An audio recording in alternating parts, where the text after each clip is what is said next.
চিত্র করে, মসজিদের পথে হাঁটে।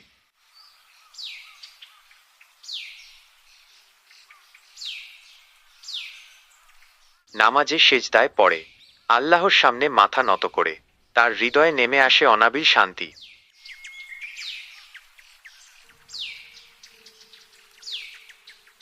পথে বন্ধু রাকিব বলে, রাকিব রহিম, মাদ্রাসায় কি শেখো? রহিম তখন মুচকি হাসে।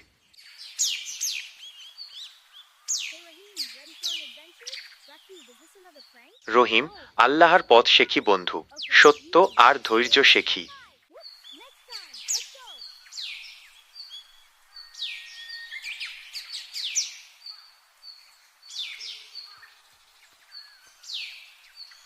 গ্রামের ফসল ভালো হয়, গ্রাম সমৃদ্ধ, শিশুরা হাসে, মানুষের মুখে তখন শুধুই আনন্দ।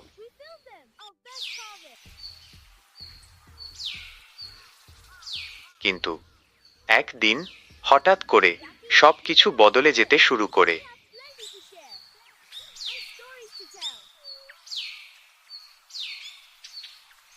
আকাশ কালো, কিন্তু মেঘ নেই। শুরু হলো এক ভয়ঙ্কর খরা।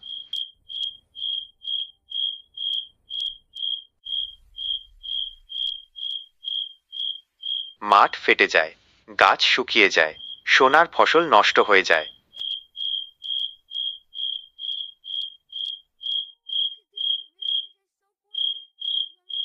নদী শুকিয়ে যায়, পশু পাখি কাঁদে, শুধু এক ফোঁটা পানির জন্য।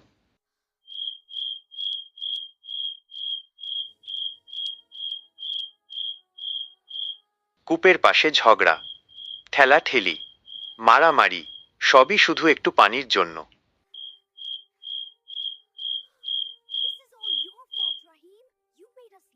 রাকিব চিৎকার করে বলে, রাকিব রাগান্বিত স্বরে, মাদ্রাসায় দোয়া করে কি হবে? বৃষ্টি নামবে?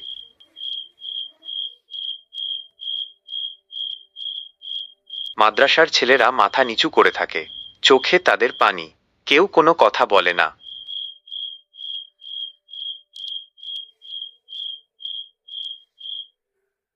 রহিম সব দেখে গভীর চিন্তায় পড়ে যায়। কি করা যায় এখন?